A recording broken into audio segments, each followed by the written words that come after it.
ada orang kafir non muslim rumahnya di dekat masjid, kemudian ada suara adzan.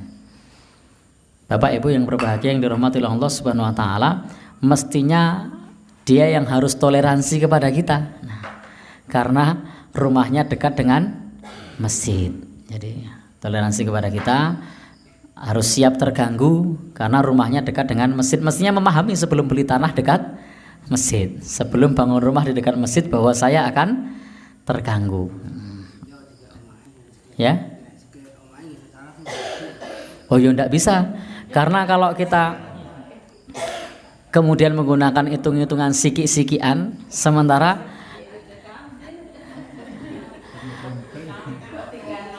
sebelum dibangun masjid itu ono wite kambil terus lah untuk ditegur gitu ya. Jadi ini pentingnya kita untuk toleransi.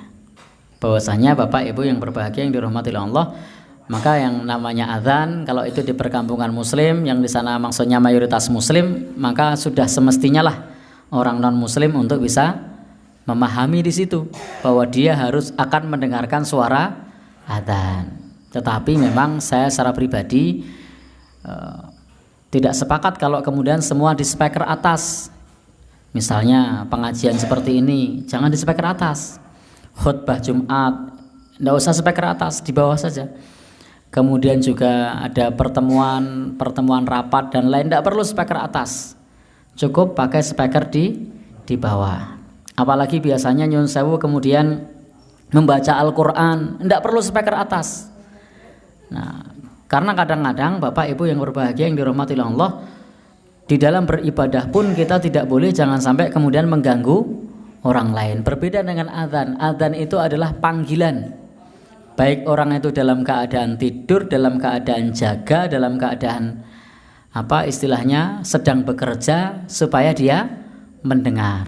Tetapi kalau untuk bacaan Al-Quran, untuk memutar puji-pujian atau yang lainnya, kok dengan speaker atas, atau pengajian semacam ini dengan speaker atas, itu jelas mengganggu aktivitas orang lain. Tidak semua orang pada saat jam-jam seperti ini mereka dalam keadaan luang. Jadi kenapa mereka tidak berangkat taklim, kita juga harus memahami bisa jadi ada aktivitas lain yang tidak bisa ditinggalkan. Jadi bisa jadi ada aktivitas lain yang tidak bisa ditinggalkan. Nah kalau di speaker atas, kadang-kadang orang bertujuan, biar yang di rumah mendengar. Bapak Ibu, itu tidak tepat. Kenapa? Karena di sana ada anak-anak kecil yang lagi belajar. Ada pula ibu-ibu yang sedang menyusui anaknya, ada simbah-simbah yang sedang sakit.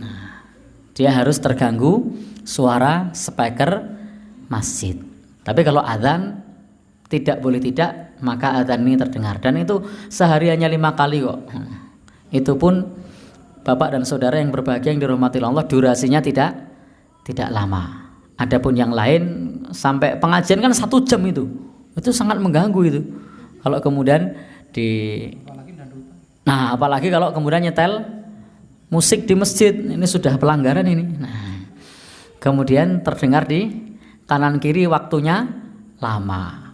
Begitu Mas Agus bahwa kalau kemudian ada orang beragama lain tinggal di dekat masjid, dia mestinya memahami akan mendengarkan adzan sehari 5 kali. Tetapi masjid tidak boleh pula kemudian biar yang non muslim keberbekan baca Quran di situ. Lalu pengajian pun speaker atas. Nah, tidak begitu. Kita harus bisa menempatkan pada tempatnya. Wallahu a'lam bishawab.